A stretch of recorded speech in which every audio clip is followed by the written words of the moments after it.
Okay, we're going to be starting back up again. I believe our next section is going to be some Stellarium requests with Kate Gold. Is Kate there?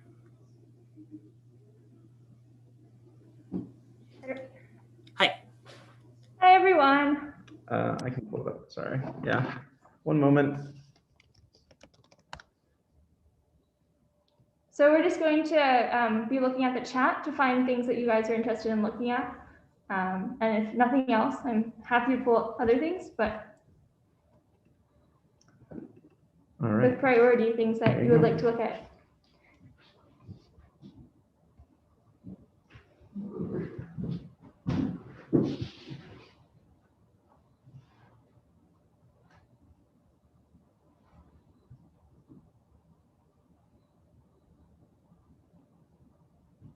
So Karen has submitted a request for the Wizard Nebula.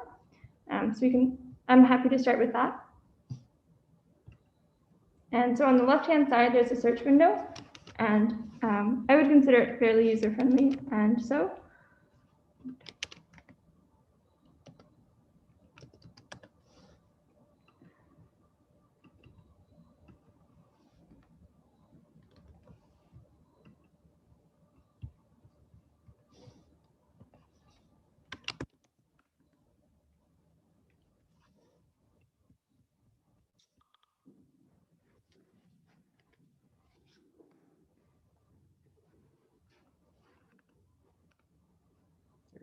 perfect.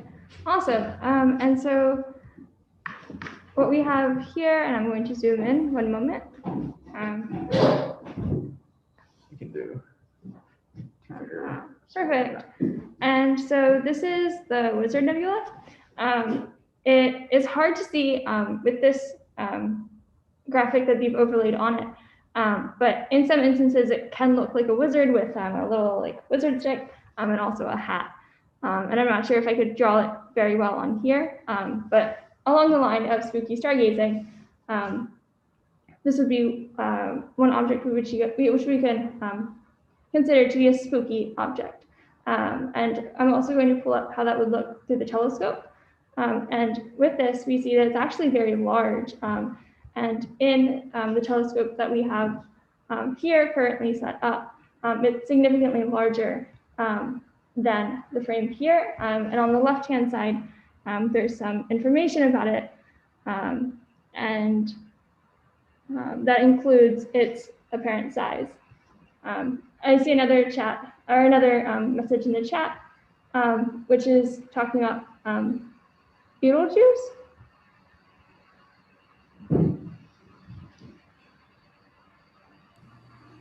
Oh, yeah. So, do you want to take a look at Beetlejuice? I think in Stellarium it'll just show up as a dot, but we can look if I spell it right, which I never do. Whoa. So, ignore that. Yeah. I don't know if you want to talk about. You might know more information. Angular size? Yeah. Sure. Yeah. So Beetlejuice is one of the larger stars that we see in the sky in what we call like angular size, which is basically just how wide it appears in the sky. But most stars in general are what we call kind of point sources, where they're just pretty much a dot in the sky. We can't actually really work out the surface size of it because it's so bright. Can you zoom in more, James? I'm curious. There is actually an image of Beetlejuice. I'm curious if they have it. I don't think they do here. No. I know what image you're referring to. I don't know. Do you want me to quickly show it? I can do that. Yeah. I have it ready.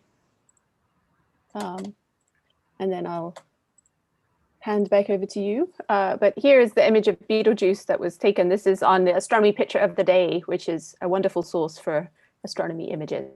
And you can see the different blobs. So we can actually tell that this has a disk like the sun. But as James said, most stars are just points of light. Cool, huh?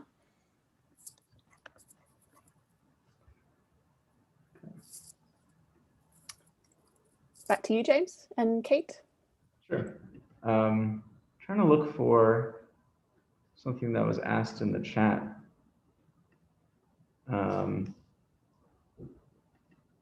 Hoag's object, but I don't know if that's in Stellarium natively. Let's see the chat. Sorry.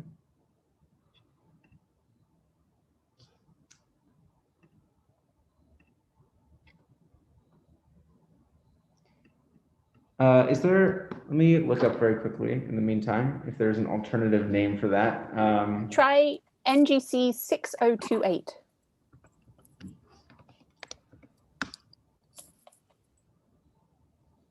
Is the ground on? All right. Doesn't seem like Stellarium has anything, unfortunately. Trying to see.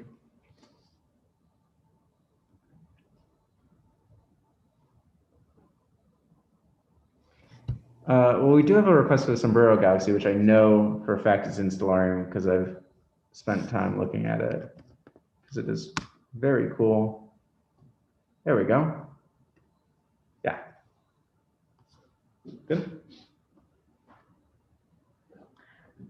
Yeah, so the Sombrero Galaxy is a galaxy of magnitude 8. And so the way that magnitudes work is that the smaller the value, the brighter it is.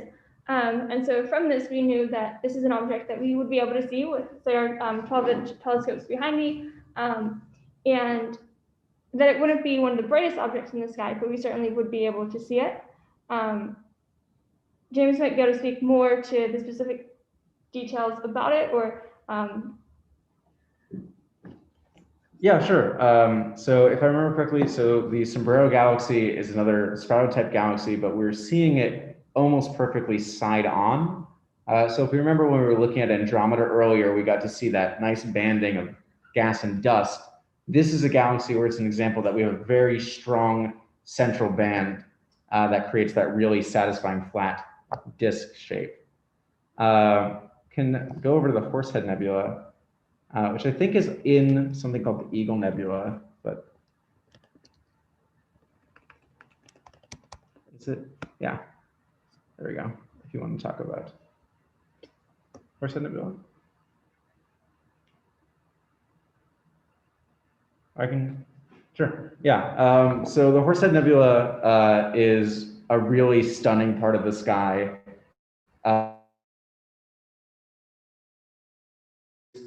Into when we're looking for the places where stars are born. So it's a lot of the gas and dust that goes into coalescing into kind of star systems. Karen's asking in the chat, how big would that look on our CCD? One of the nice things about this piece of software is we can perfectly simulate the size that it would be. So if we just go here and go to the 16-inch telescope on the CCD here, this red square box right here, which just for reference is about the size of the moon, is what we would see through our telescope. So this actually might be a fantastic object to take a look at in our class, or just to get a great photo of sometime.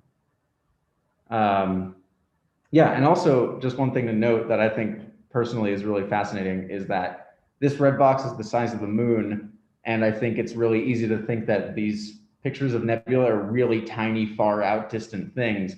But just remembering that these kinds of things actually take up a really significant part of the sky, and that if we were somewhere darker than Haverford, it would definitely be a really stunning sight. So, yeah, this is a little bit broader view. Oh, the Wolthuis Galaxy is my favorite galaxy.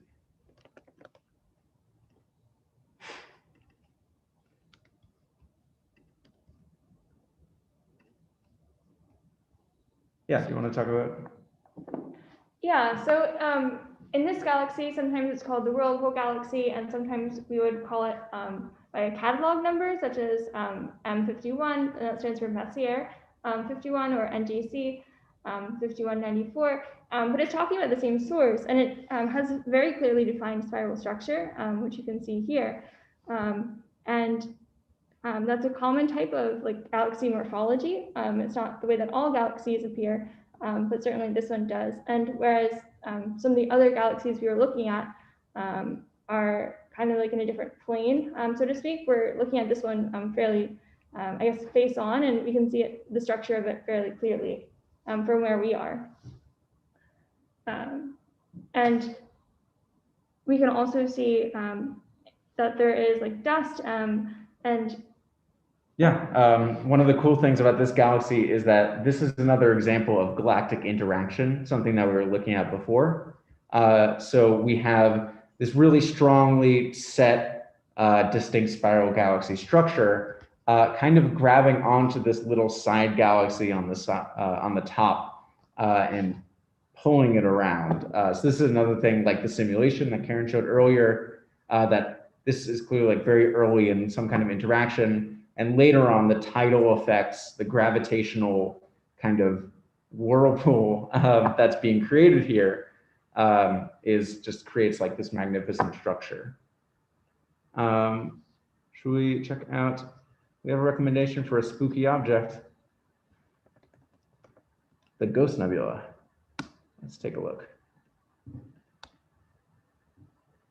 Whoa, that is very spooky looking. Yeah, this also, thank you, Riley. This also is kind of a similar thing to what we were seeing in the Horsehead Nebula, where we see this great kind of globular nebular structure in space, where we kind of have these birthplaces of stars. So all the gas that we see here, again, comes through together by gravity, heats up, swirls together, and that's how we end up with all these beautiful star structure. Yeah, let's take a look at, I don't know if that's in here, but if there is a catalog name for the bullet cluster, I can look that up if you want to pull up the Cartwheel Galaxy.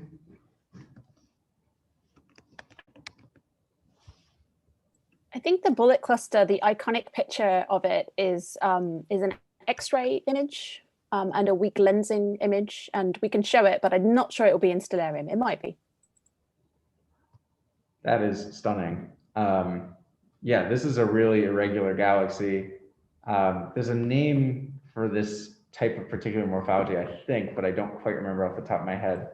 It's a collisional ring galaxy. So the idea is those two little galaxies have popped through the middle of the main one, or one of them has at least.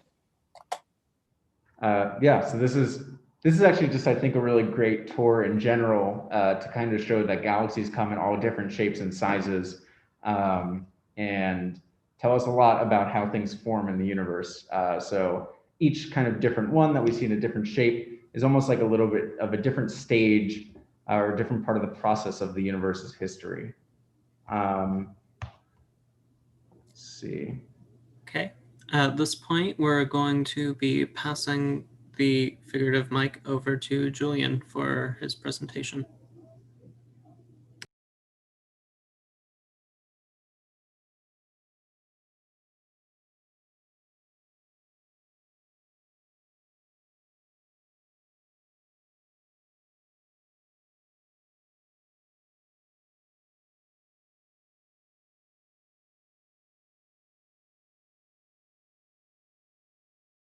Sorry, hold on, I'm not. I had it pulled up and then disappeared. Let's see.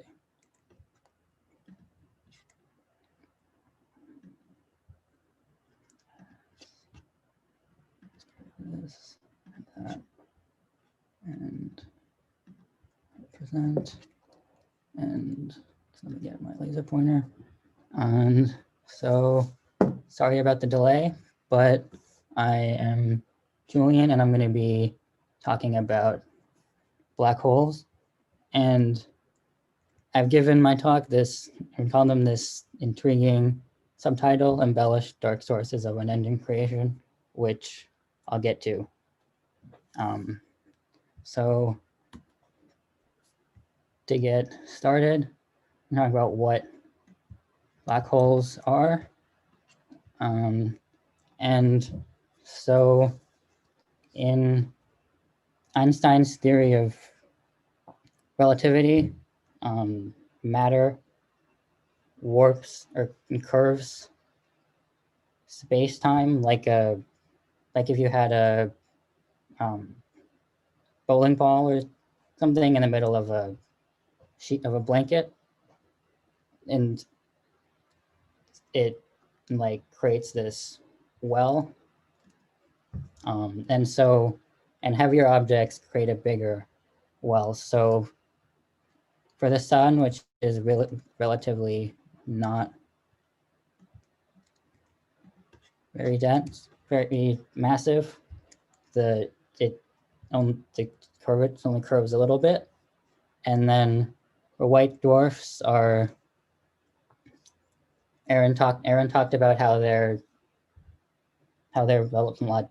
very dense. They're half of the, and so they curve space-time a little bit more. And then neutron stars, another type of dead stars, and they are a little bit heavier and massive, and they more massive, and they curve space-time substantially more. And so a black hole is like the end of that spectrum, where it's basically like a rupture in this fabric, and so so basically this hole is infinitely deep. It has no bottom, and so it's impossible to get out of that. And so now I'm going to talk about how black holes form, and I'm going to emphasize that I'm talking about stellar mass black holes. There's another main type of black hole that I'm going to talk about later, and we don't know how they form exactly, but for stellar mass black holes, we're going to start with a model of a star, which I have in this cartoon, where we have gravity pulling a bunch of gas and dust inwards, and this inwards force creates a really hot and dense region in the middle. It's like how the bottom of the ocean is very dense. And so basically in a star, this region is so dense that atoms can get fused and combine. And this happens up until, like Nathan mentioned before, these molecules combine until they form iron. And before it forms iron, there's the formation of it releases energy and creates an outwards pressure that balances the gravitational force and prevents all the mass from collapsing in on itself completely. But once it's all iron, then the fusion can't happen anymore. So the star basically runs out of fuel, and these blue arrows disappear. And so basically the star collapses, and then there's a rebounding effect or explosion, which is a type of supernova.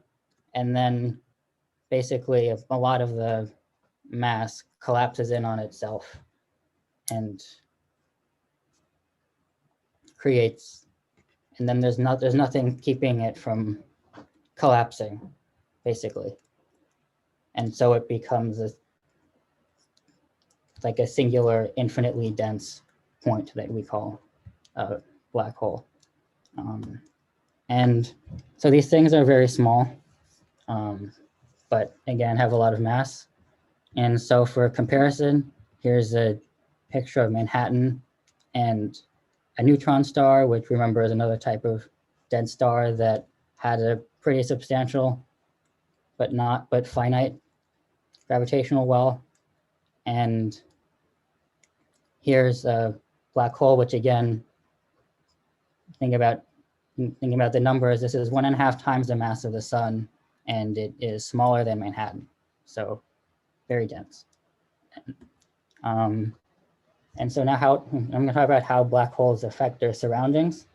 And unlike what they might tell you in Hollywood, black holes don't suck, and they're not universe's vacuum cleaners. They are just objects with a lot of mass. And so that means that objects can orbit them just like any other object, and like how the Earth orbits the sun, and we're actually orbiting the black hole at the center of the Milky Way galaxy, but we are very far away, so we don't have to really worry about it. That we are in this diagram over here, where these arrows might represent a ray of light. We are over here in the far away region. But if you get closer, then their trajectory can get bent more and more until you get to this point called the event horizon, where the gravity becomes so strong that light can no longer escape. And every object actually has this event horizon. The special thing about black holes is just that the event horizon is outside of the object. But one thing about this event horizon means that nothing can get out. In particular, light, since light can't escape, they appear black, and so they're hard to see, which brings me to the next point of how we find these black holes, since we can't see them. And there's two ways. This is the main way because it's a lot easier, where you can infer the existence of a black hole from its effect on other objects.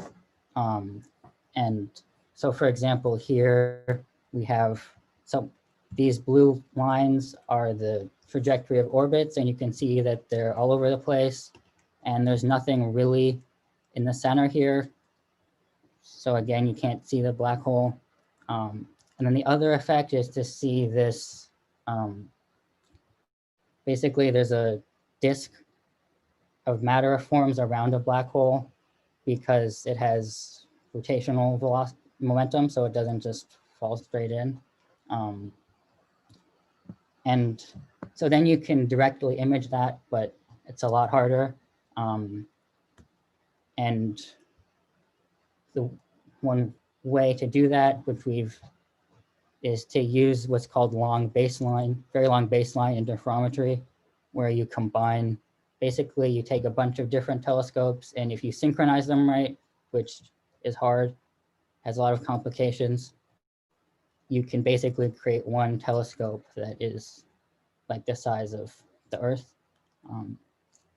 And so we've done this, and we have created this image of a black hole, which I'm sure you've all seen before. And the solar system is drawn on for scale, which so it shows that this black hole, which is very big, and I've been talking about how black holes are small. And so basically this really, this is the second kind of black hole. It's called a supermassive black hole in a streak of creativity. And so basically it's 55 million light years away, and it's called Poehi, which is Hawaiian for Embellished Dark Sources of Unending Creation, which is where I got the subtitle for my slide. And then just to emphasize how big this black hole is, it is 65 billion times the mass of the sun, but only 27,000 times the mass of the sun. So even though it's big, it's still has a lot of mass for its size. And do I have, so basically a fun thing maybe about black holes is this effect called spaghettification, is the non-science term, spaghettification. The more scientific term would be tidal disruption event. And the European Southern Observatory detected one in 2019 from a solar mass star falling into a 1 million solar mass, one solar mass star falling 1 million solar mass black hole. And so here's an artistic animation of that happening. And you'll notice that the star starts out circular as we would expect. And then this tail gets stretched out long and thin like a piece of spaghetti, and then it curls around because of its angular, and then there's this disk because of the angular momentum it has, and then there are these jets basically because of complicated magnetic fields. And finally, the Nobel Prize this year, a couple of weeks ago, was announced for work in black holes. So it's a very exciting recent event in black hole science. Roger Penrose got half of it for proving that general relativity requires the existence of black holes. And then Reinhard Genzel and Andre Ghez shared the other half for proving that there's a supermassive black hole we call Sagittarius A star at the center of our Milky Way galaxy. Thank you. Awesome. Thank you, Julian. We have a little bit of time for questions. So we're going to wait for a minute or two, and please put questions either in the chat or in the Q&A box.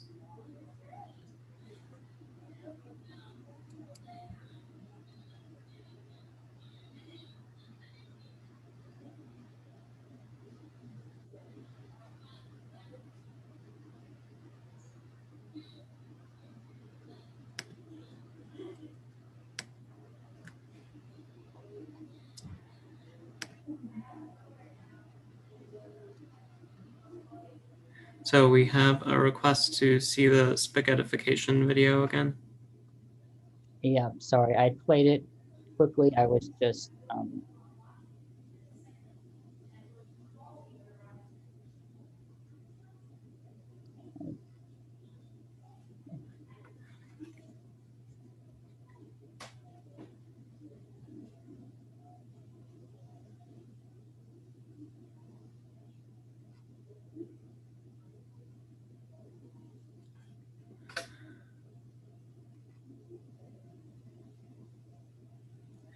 So there's a question of what kind of black hole would we rather fall into?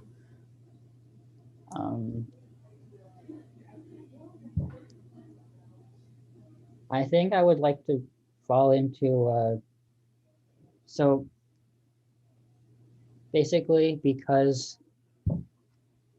gravity scales with distance, like the further away you are from something, the less gravity you feel. Yeah. So thanks, Karen. So basically the larger black holes, the gravitational field at the event horizon actually isn't as strong. And so maybe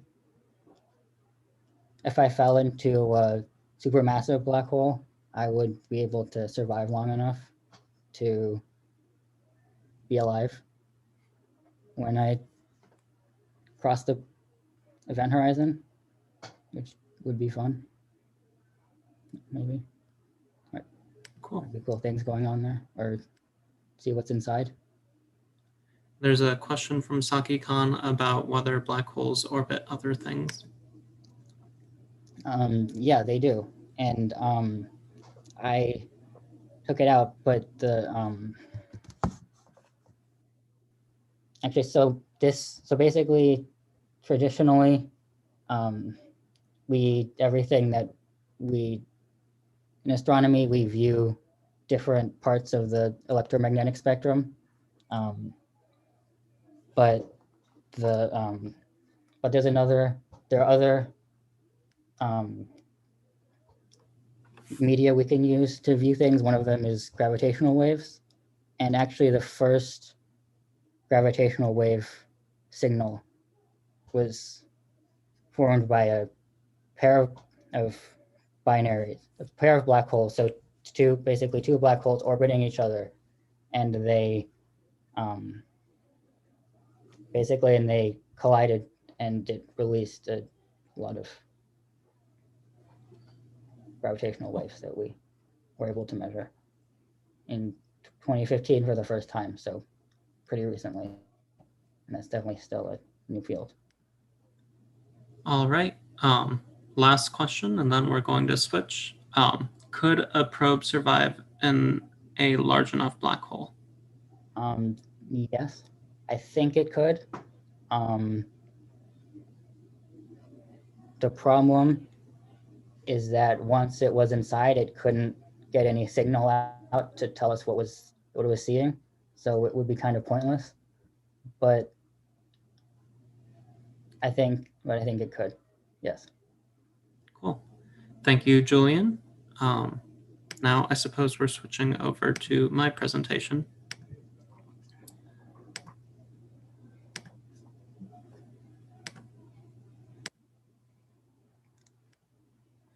So my presentation is going to be on the end of our universe, either heat death, the big rip, or a big crunch.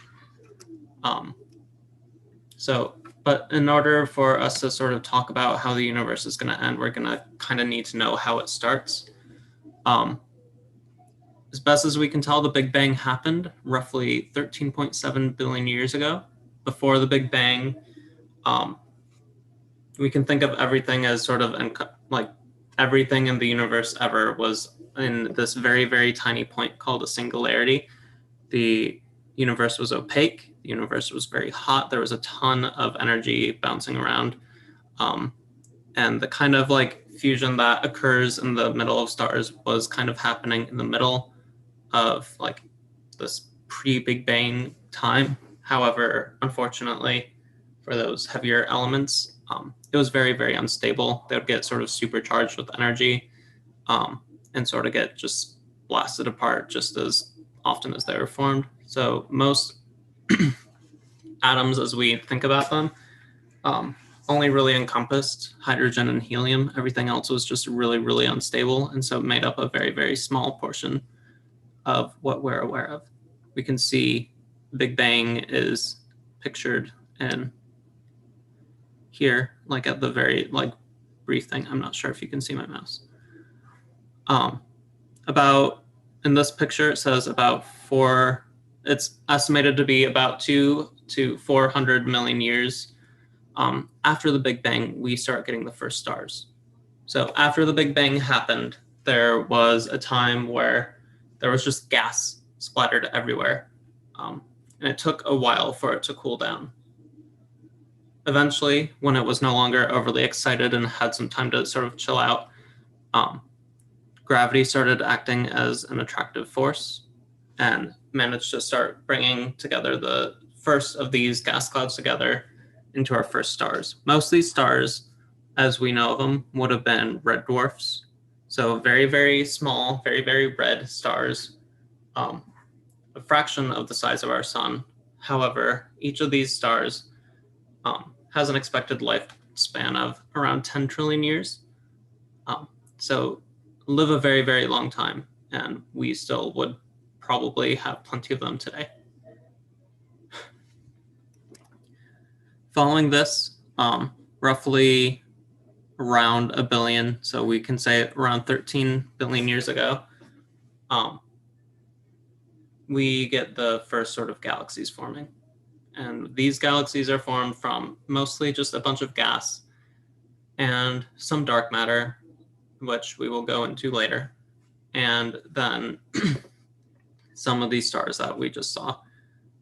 In these galaxies, we start getting new star formation regions. As the first stars die and sort of explode, each of these stars sort of shower the rest of the sort of area around them with these new metals, which then can be used to fuel new star formation that tend to be bigger and hotter and brighter, but much more short-lived. And those short-lived stars make even more metals.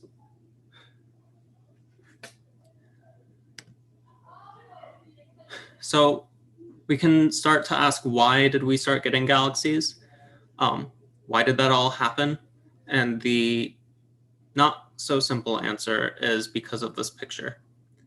Imaged here is the cosmic microwave background, or CMB.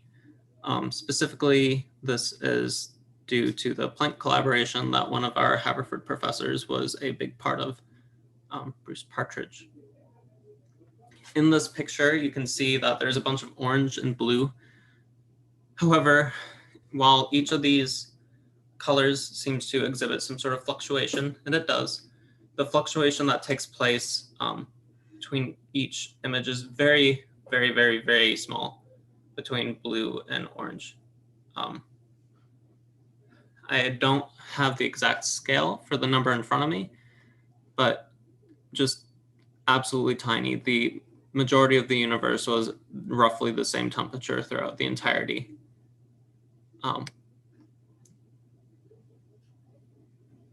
We have something in the chat that someone else can answer for me or read aloud if they want. I was just saying it's 1 part in 10,000. Sorry, 1 part in 100,000. 1 part in 10 to the 5. So very, very smooth, like you just said. Yeah, incredibly smooth. And however, these tiny little perturbations are what sort of map onto where we start finding the galaxies and sort of clusters of galaxies later on when we advance, when we take this image from roughly 13.7 billion years ago and apply it to today. Each of these little tiny perturbations is a very good marker of where we can expect to find other galaxies. Conceptually, this is an image of, it's like a baby picture of the universe, like as soon as it was born and as soon as stuff was sort of like cool enough to get imaging of it, this is what we see. So very, very uniform. So what's going on right now? The universe is expanding, however, it's not at a constant rate. So most cosmologists like to liken the expansion of our universe as similar to that of a balloon. So we can take our universe and we can start pumping a bunch of air into it. And as we can expect, it will get bigger and bigger and bigger, and stuff will spread out. It's not necessarily making the things that are already there bigger, but it does spread it out and sort of makes new material sort of pop up in between. Now, the interesting thing about what is going on right now is that it's not expanding at a constant rate. And the common analogy for that is if you took something like a ball, and when we have an explosion that sends everything out and we have gravity pulling everything back in, we can expect it to be similar to tossing a ball up and expecting it to come back down into our hand. So it accelerates briefly, then has a constant acceleration pulling it back down, and then eventually it will sort of all come back together. Curiously enough, that is exactly what is not happening right now. Our universe, as it's expanding, would be essentially as if I were to toss this ball up and then it were to continually accelerate upwards instead of downwards. So that has been puzzling, and we're all trying to figure out exactly what that is. And our best model for that right now is something called dark energy. So dark energy is this sort of quantity that we are measuring. sort of labeled by omega lambda right now. And this dark energy is such that it causes the expansion of the universe to increase. And it makes up a large portion of what it makes up. It is one of the major determining factors of what exactly is going to happen to our universe billions of years from now. The three most likely scenarios, as I mentioned before, the Big Rip, Big Freeze, Big Crunch. And each of these things is largely dependent on the ratio of mass, both baryonic mass, so like atoms and light and stuff, and then dark matter, all that sort of together compared to dark energy. And in these three scenarios, if there is too much dark energy compared to matter, we would expect the universe to sort of shred itself apart. A few, long time from now, everything down to the atom would be shredded apart. And there is a time scale for that. Roughly 3 months before. Oops, that is not what I intended to do.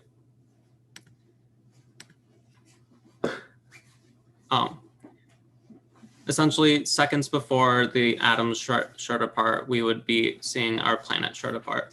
And that would be a very bad time. The Big Freeze is when things are a little more balanced. There's a decent proportion between matter and dark energy. That essentially just ends up with everything cooling down. Things don't sort of recompile. The universe continues to spread itself out without tearing itself apart. And things just cool down. The stars all fizzle out. The black holes eventually evaporate after billions of years. And it's just generally very sort of quiet. The last scenario would be the Big Crunch. Similar to the Big Freeze, except towards the end, the universe starts contracting again. And then eventually it would theoretically sort of recompile into another singularity. So as best as we can tell right now, and here's our sort of omega lambda for the energy and omega m for matter. As best as we can tell right now, the most likely scenario is going to be heat death or the Big Freeze.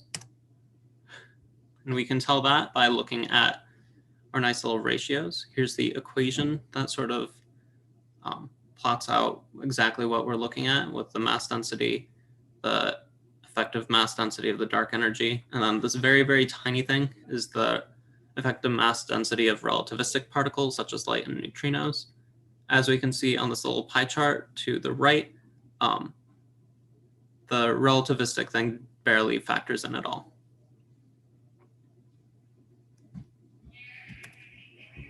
And after all that, here's a sort of image that sort of outlines what we can expect to happen in the next several billion years. This is on a log scale. So we are right about here in this third little green line. 13.8 billion years after the start of everything. Eventually, the last supermassive black holes will have evaporated, and that would be what we qualify as heat death, this dark era. Cool. I hope you all had a lovely time in the presentation. I will be open to questions now.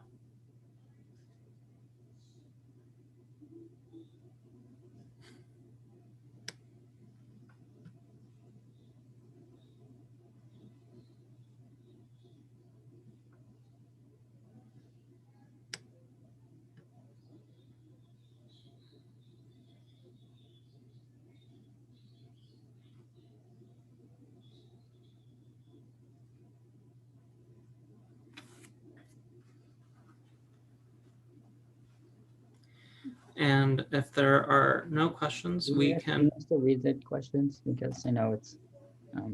Huh? You know, you need us to read you the questions because I know it's confusing when.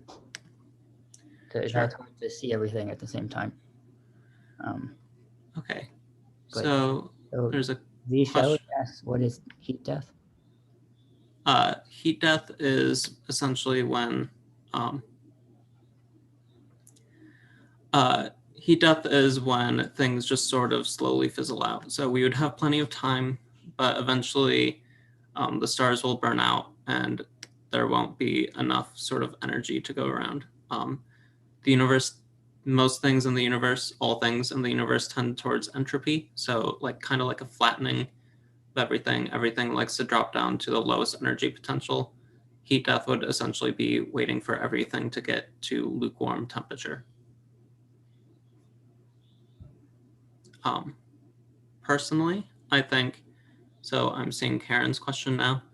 I think I would prefer the big crunch because at least if we go that way, like there's at least something probably popping back up. Yeah, that would be fun, I suppose. As for Riley's question, I'm not sure how the multiverse theory would change these death scenarios.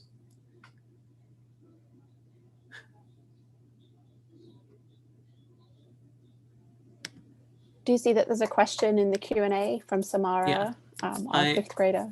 Yeah. I am seeing that. So I'm not entirely sure which what is meant by the second and third happening in order. If we're talking about the big freeze and then the big crunch, I believe that the big crunch might not leave enough time for the big freeze to happen. However, that I suppose depends on the exact sort of timescale proposed by those that think that the big crunch is going to happen. It varies. Big crunch, as according to this one, has like soonest it would happen is roughly like on the order of 20 billion years from now, which like plenty of stars will still be kicking at that point, even if our own sun is not.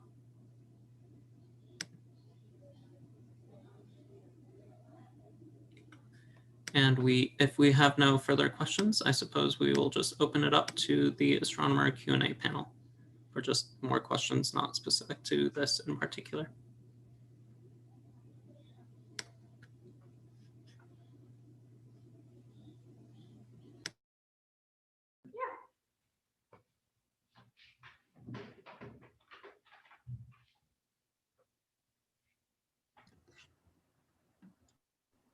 So anyone, if you have any questions at all, feel free to just ask and we will do our very best to answer.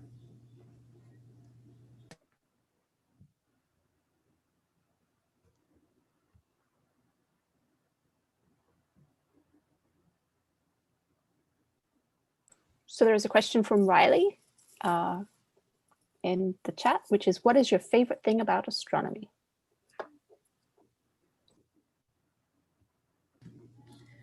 It justifies my terrible sleeping hours, I suppose.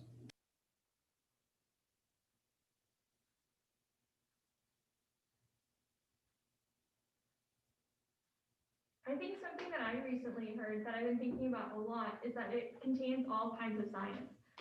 And so I was writing to someone that I like so many kinds of science and like, what do I do? I like all of them. And you're like, oh, we'll do astronomy. Astronomy will use all of those kinds of sciences in one kind or another. And I thought that that was really interesting how it pulls. And sometimes we see that in our classes, that it pulls from many kinds of physics or many different departments beyond that.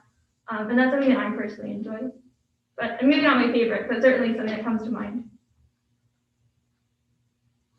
Yeah, for me, I think astronomy just feels like a very kind of personal science. It's something that you interact with very frequently. And there's something really nice knowing that kind of anywhere you are on Earth or outside of Earth, you get to describe and observe the universe kind of in this one really nice, comprehensive way. So.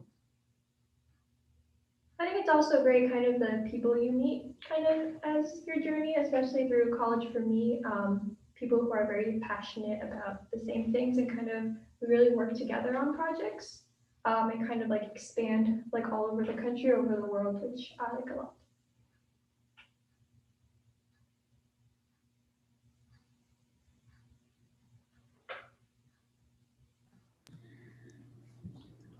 So I agree with Kate. I think I really like that it's a very interdisciplinary. Astronomy is very interdisciplinary science. I also really liked that there's lots of really extreme objects and distances and scales, like distances, masses, and things. It's like defies imagination in a really interesting way. I think my favorite part about astronomy is just how clever it is.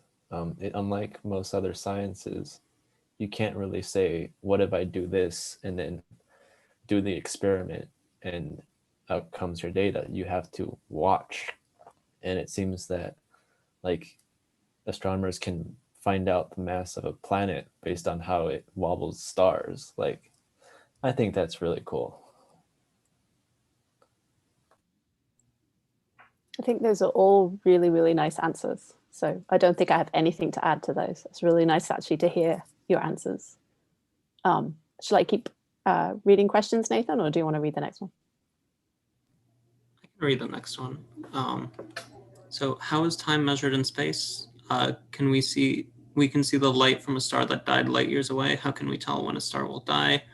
How much time between planets and galaxies? I'm guessing it's like the time before a planet or galaxy collides. I'm not entirely sure.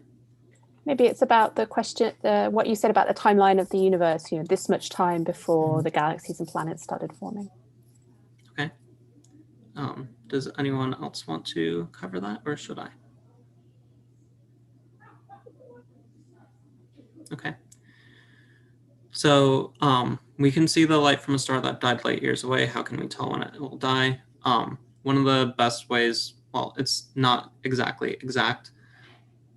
However, we have managed to have quite the extensive catalog as to what sort of stars there are and what sort of color is sort of provided by these stars and how massive they are.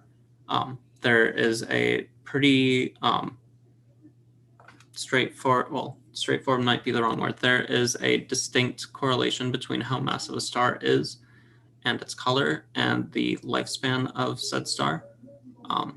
So when we are able to determine a star's color by looking at the various spectra that it emits, we can actually get a very good picture that's sort of gathered through sort of experimentally, if you will, of like how long it has to live.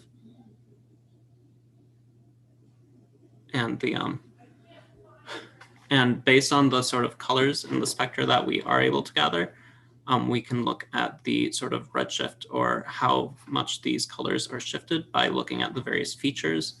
We can see how much redder they have gotten by looking at sort of distinctive markers we have set up. And that is what allows us to sort of determine the color of a star and is at the same time as the distance from our viewpoint, at least. I like this question. I think it's really interesting to think about different kinds of time. My kids who are in middle school and elementary school have recently been reading the Ender's Game series. And so Ender flies around the universe close to the speed of light and experiences time at a different rate to the stationary universe. And I really enjoy how that explores ideas of time in relativity. And on the scale of the universe, we have to define different times, things like light travel time and conformal time. It's like the instantaneous time, but you could never send a signal between two objects that quickly. And so there's really a lot of times, actually, if you dig into cosmology on the scale that you need to involve relativity. So that's pretty cool.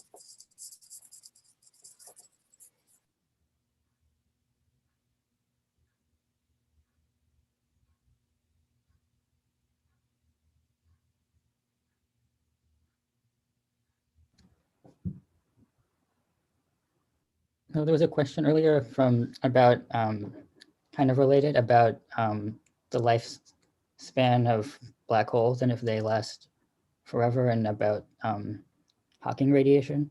So I'm going to try to answer that.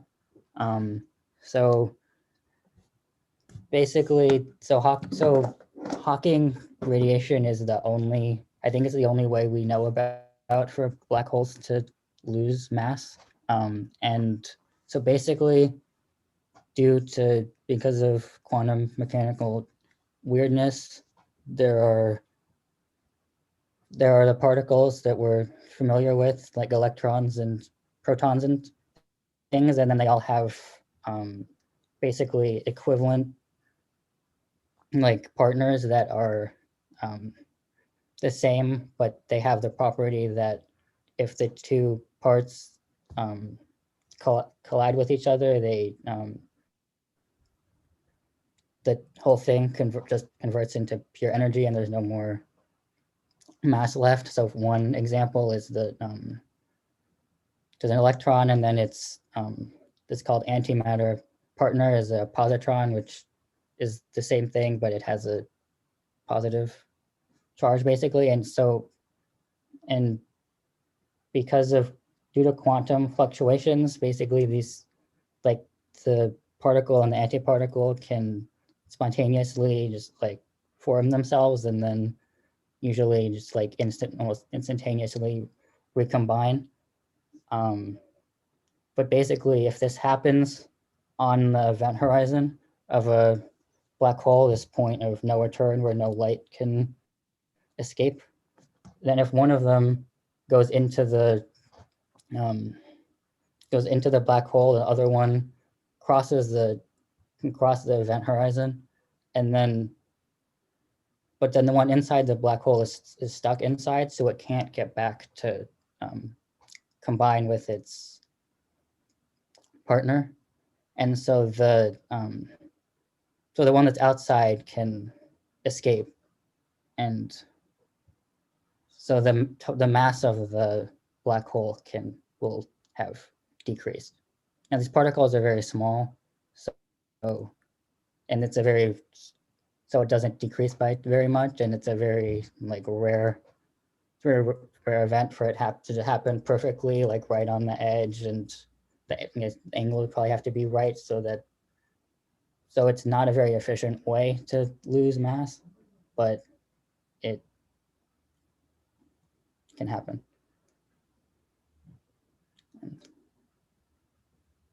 That's a really So nice it explanation of that, Julian. Like, Yeah. it's more relevant for smaller black holes. So if you had, for example, I think if the Earth or the Sun, I can't remember, became a black hole, it would be the size of a marble, and that black hole wouldn't last very long because of this Hawking radiation. But like the black hole at the center of our galaxy is so big that the effect of Hawking radiation is negligible.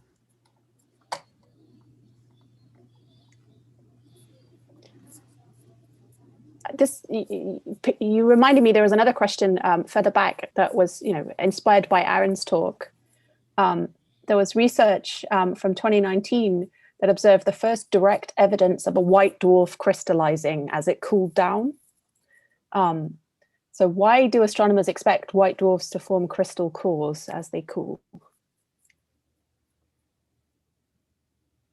I just read the abstract, and it seems like as the white dwarf cools down and crystallizes, that phase change releases heat into the environment, which is the white dwarf, and that would actually keep the white dwarf a little warmer as it continued to crystallize. So it would slow its cooling in some ways. And I think that's what they observed.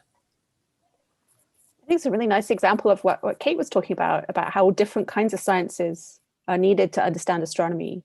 So that is the physics of the phase changes in complex materials. So materials science in action.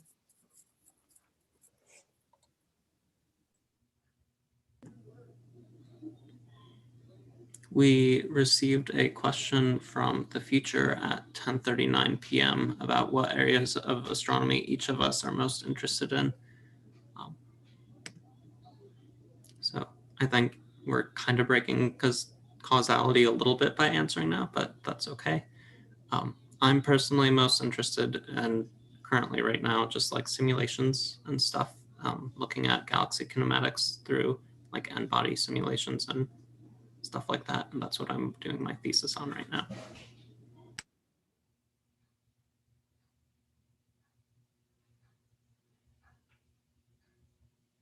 One of the areas that I'm most interested in is what I've been working on this summer, which is trying to see what galaxies can tell us about dark matter in the universe. Kind of as a general idea in astrophysics that I'm really interested in is like looking for physical kind of semi-indirect markers of dark matter models.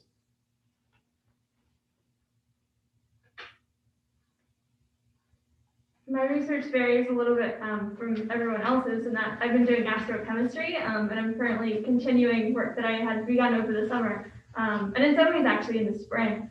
And to me, it's very interesting. We're looking for various molecules, as you might learn in a chemistry class, in planetary nebulae. Most of the research I have done before was on galaxy formation and looking at their metallicities and the metallicities of star clusters and how that gives us more information on galaxies. Recently, I just started research on exoplanets, which is very exciting because everyone's very excited because the John Webb Space Telescope is going to be launched soon, so they're taking proposals. So that is an exciting time for exoplanet research. James Webb, not John.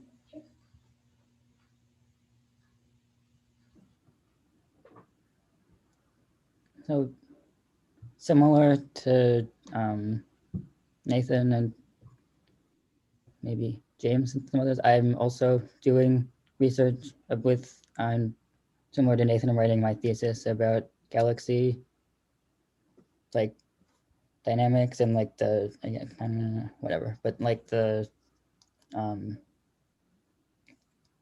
structure and star formation of galaxies and stuff. And I would say galaxies, I mean, that's the thing that I, was going to answer that shortly. You don't have to say that because I'm here. It's okay. I like galaxies. I chose to study them, but there are other interesting areas of astronomy. I acknowledge this. but most of the other, I mean, a lot of other areas of a lot of things are in galaxies. So like stars are in galaxies and you can study galaxies. My supervisor always said that everything else in the universe is in a galaxy. It's pretty much true. So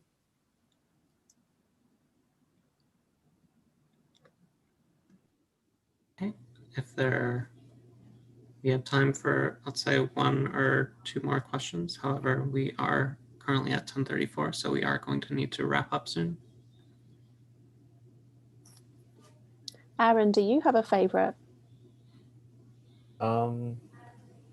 I am the odd one out here that I'm not planning to major in astrophysics or astronomy. I'm interested in physics in general, but what's my favorite part about astronomy? I really like the telescopes and actually radio astronomy. I just find that the ways that you process the data to get more information out of it is very cool. You're not completely alone. I was a physics major as an undergraduate, not an astronomy major.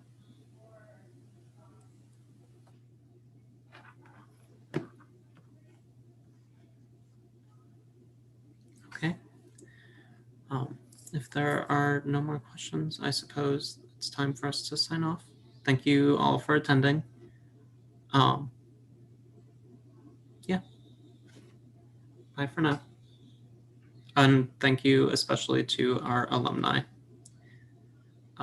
Very much appreciate that. Yeah, it's really nice to see the alumni in the